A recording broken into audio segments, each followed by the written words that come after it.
I am Daniel. I am 31. And I was washing dishes in my kitchen when my fiancée Isabel dropped a bomb that would change everything. We had been engaged for 8 months, together for 3 years. And I thought I knew her.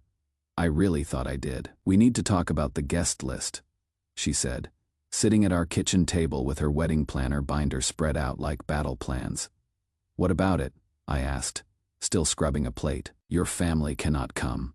Look, I know this sounds harsh, but think about it rationally.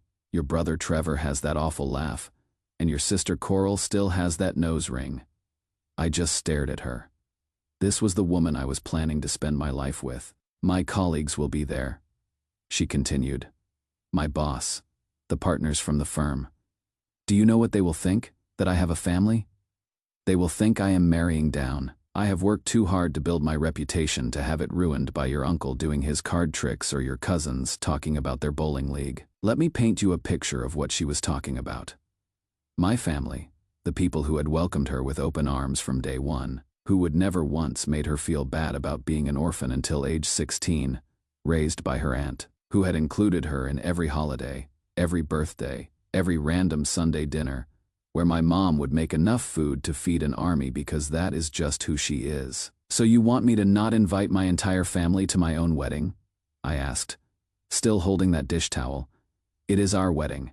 And yes, we will have a separate celebration with them later, maybe a barbecue or something more. Their speed. As if love and loyalty had a speed limit based on your bank account. Understood, I said. She smiled. Actually smiled, relieved. I knew you would be reasonable. This is why I love you. You are so different from them. That night, while Isabel was at her book club, I made a phone call that would set everything in motion. Hi, this is Daniel Reeves. I have Westfield Manor booked for the 15th of August. Yes, Mr. Reeves, your wedding. How exciting. Actually, I need to change the event type. It is going to be a family reunion instead. There was a pause. Oh, did something happen? You could say that. Same date, same time, same catering package. Just update the event type and the name. It is now the Reeves family reunion. Next, I called my mom. Hey Ma, change of plans. The 15th of August is now a Reeves family reunion. Invite everyone, and I mean everyone. What about the wedding? There isn't going to be one. There isn't going to be one, she's Portian. The next morning at 7 a.m., Isabel's, what did you do? Good morning to you too, Judith. Isabel is hysterical. She says you canceled the wedding. I didn't cancel anything. The venue is still booked. The catering is still ordered. I just changed it to a family reunion. The silence stretched so long I thought she had hung up. You cannot be serious. As serious as Isabel was when she said my family was too embarrassing to attend our wedding. She didn't mean it like that. How did she mean it then? She just wants things to be elegant. My family isn't elegant enough. You know what I mean? I really don't, Judith. She huffed. This is childish. Change it back immediately. Number, I will call the venue myself. You are not on the contract. Only I am. Isabel insisted on that. Remember, she didn't want my chaotic family involved in planning. Isabel burst through our door. Daniel, fix this now. Fix what? You know what? Call the venue and change it back. Why would I do that? You said my family cannot come to the wedding, so I am having a family reunion instead. Same date, same place. You are welcome to attend if you would like. No. Manipulation is telling someone their family is too embarrassing to witness their wedding. I was trying to protect us, protect our future, from my dad, the plumber who worked overtime to help pay for your law school books when your student loans were delayed. She actually stopped at that. For just a second, I thought maybe reality was hitting. Nope, that was different. That was private. This is public, right? Cannot have people knowing you associate with working class folks. Don't make this about class. You literally said my mom's clothes aren't good enough. Then she tried tears. I just wanted one perfect day. One day where everything was beautiful and sophisticated. Is that so wrong? It is when it means excluding the people who love me. I love you. You love the version of me you have created. The one without a family, apparently. She stormed out. But this was just the beginning. That afternoon, she sent her flying monkeys. First was her best friend Phoebe, who showed up at my office like she was conducting an intervention. "You need to fix this," she announced, barging in. "Emotionally planning for 2 years."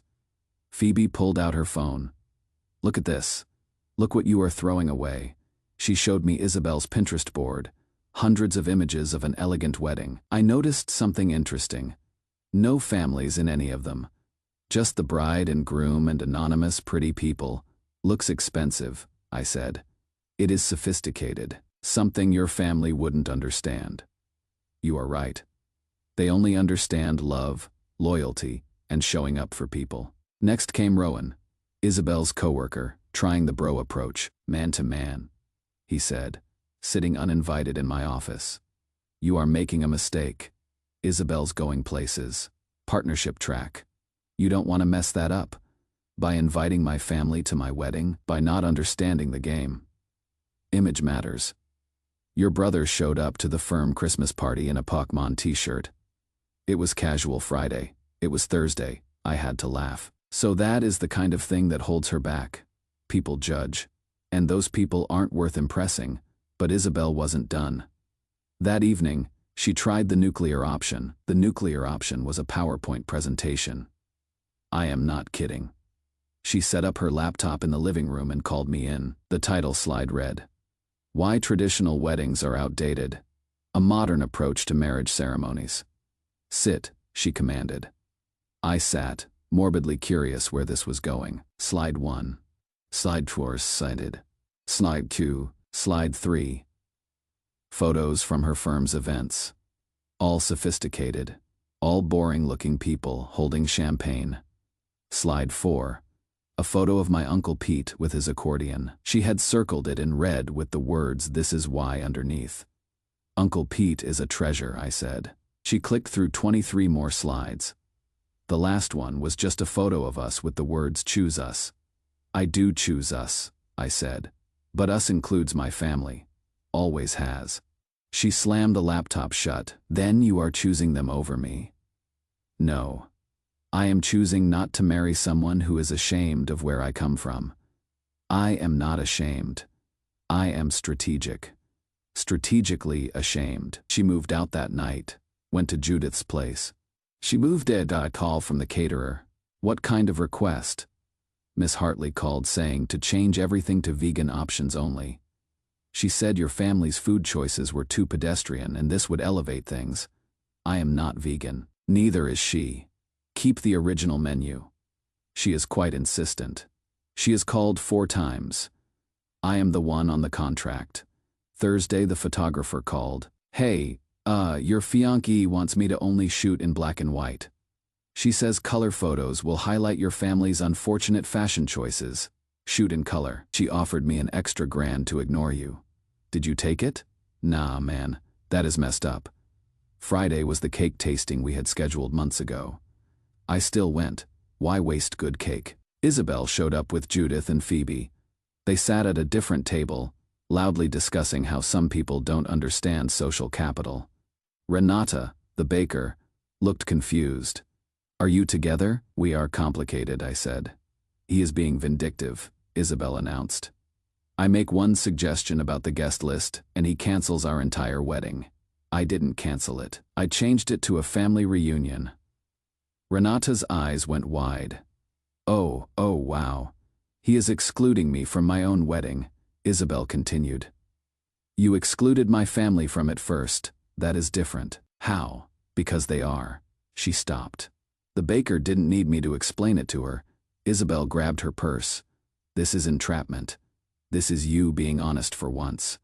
Saturday morning brought a new tactic. My boss Gregory called me into his office. Monday morning.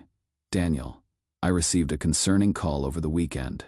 "Let me guess, Isabel." "Her aunt, actually. She suggested you might be having a mental health crisis." I explained the whole situation. Gregory listened, then laughed.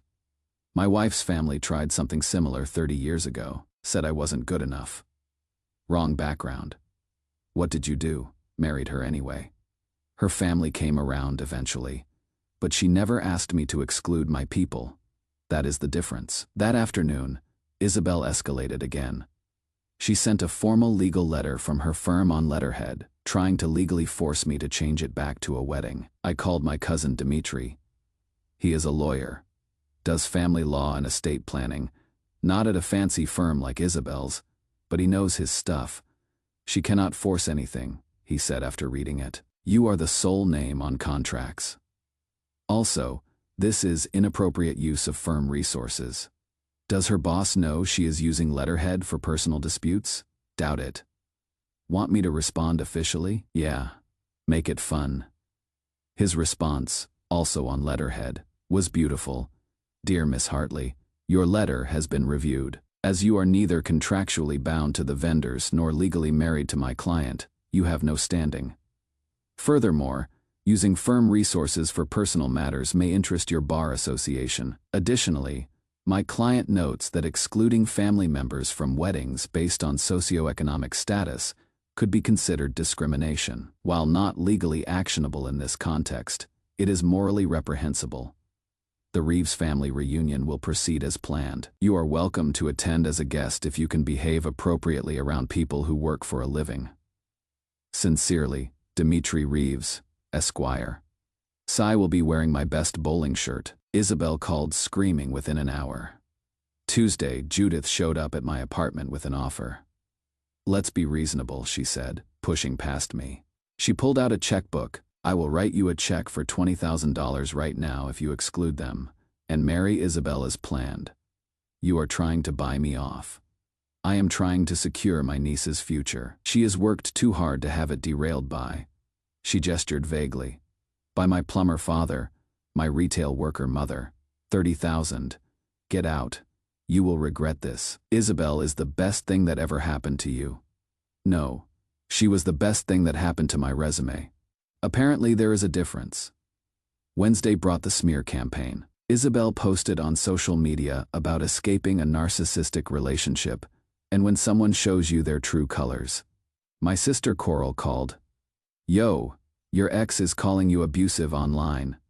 I saw. Want me to respond? Nah. Let her dig her own hole, and dig she did. She posted screenshots of our text conversations, but edited them. She forgot that our mutual friends had seen the originals where she called my family embarrassing and low class. One by one, people started seeing through it. The Reeves family reunion was set for Saturday. By Thursday, Isabel was desperate. She showed up at my door at 11 p.m. with a suitcase. I am moving back in, she announced. No, you are not. This is my home too. Your name's not on the lease. We are engaged, were. Past tense. She tried to push past me. I didn't budge. I will call the police. Please do. Explain to them how you are trying to break into your ex-boyfriend's apartment. She sat on the hallway floor. I gave up everything for you. What did you give up? I told people I was getting married and now I will look stupid. There it was. The real issue. Not love. Not our relationship, her image. That is not my problem anymore. Please. Just, let's have the wedding. Your family can come to the reception, just not the ceremony. Number, I will compromise. They can come to the ceremony but not speak. What? They can be there, but they have to be quiet and sit in the back and not be in photos. Are you seriously negotiating my family's presence? Like they are unruly pets? She finally left at 1 a.m. after my neighbor threatened to call building security. Saturday arrived, the day of the Reeves family reunion. Westfield Manor was perfect. My mom had outdone herself with decorations. Not sophisticated, not elegant, just warm and welcoming. Paper lanterns, photos of family through the years, Uncle Pete's accordion in the corner. My dad pulled me aside. You okay, son? Better than okay. We would have stayed home. You know, if it meant you could be happy. I know, Dad. That is exactly why you should be here. The whole family showed up. Cousins I hadn't seen in years. My brother Trevor with his supposedly awful laugh that filled the room with joy. My sister Coral with her nose ring sparkling. My mom in her discount store dress, looking beautiful. Around 2 p.m., unexpected guests started arriving. Margot, Isabel's friend. Hope it is okay. I wanted to support you. What Isabel did was gross. Renata the baker with a free cake. Anyone who stands up to that kind of snobbery gets free cake. My boss Gregory with his wife wanted to meet the family that raised such a principled man. Even the photographer showed up. Deposit was non-refundable. Might as well take some family photos, but the real surprise came at 3 p.m. Isabel arrived. In a wedding dress, full veil, train, the works. The room went silent. Uncle Pete actually stopped mid-accordion note. "I am here to get married," she announced. "To who?" Coral asked. "To Daniel. This is our wedding day." "This is a family reunion," I said. "No. It is a wedding. I am here. You moved out temporarily. You tried to legally force me to change venues. I was passionate. You offered money to exclude my family." That was Judith. Judith, who had just walked in behind her, looked stunned. "You told me to." The room was watching, like it was a soap opera. Trevor actually started eating popcorn from the snack table. "Daniel," Isabel walked toward me, train dragging. "I love you. Marry me right now. The photographer's here. We have food, music. Just say yes." Number why? Because you are not sorry. You are just sorry. There are consequences. I am sorry for what? Specifically, for making you feel bad. Not for insulting my family. They weren't supposed to know. Gasps from the crowd. My mom stepped forward. "Sweetheart," she said to Isabel gently, "you need to leave. You don't get to talk to me." Wrong move. The entire room shifted. My dad stood up. Trevor stopped eating popcorn. Even Uncle Pete looked serious. "That is my wife," Dad said quietly. "You will speak to her with respect, or you will leave. This is my wedding venue." "No," I said. "It is the Reeves family reunion venue, and you are not a Reeves. There is no wedding here, madam. This is a private family event." She had to be escorted out in her wedding dress, crying, Judith trailing behind making threats about lawsuits. The reunion continued. Uncle Pete played Baby Shark. The kids loved it. Adults too, honestly. Trevor's laugh filled the space. Coral taught everyone a TikTok dance. My mom cried, happy tears. Gregory made a toast. To families who show up, no matter what they are wearing.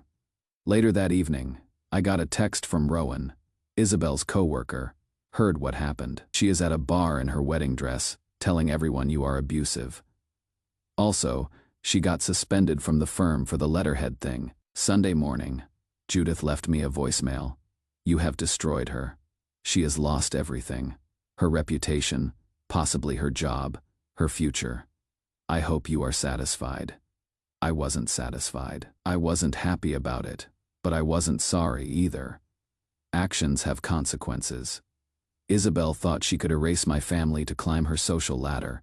Instead, she tripped on her own entitlement. My cousin Dimitri summed it up best during the reunion. She wanted a wedding without a marriage. Image without substance. Cannot build a life on that. It has been 2 weeks now. I heard through Margot that Isabel moved to another state to start fresh. Apparently she is telling people she called off the wedding because I was too controlling. Meanwhile, I am having dinner with my parents this Sunday. Trevor's bringing his new girlfriend. Coral's making her famous mac and cheese. Uncle Pete's threatening to bring his accordion again. Exactly the kind of people I want in my life. At my future wedding. At everything. Oh, and Renata the baker. We are getting coffee Thursday. Turns out she thinks Trevor's laugh is charming and my dad's plumbing stories are fascinating. Isabel would be mortified. Good.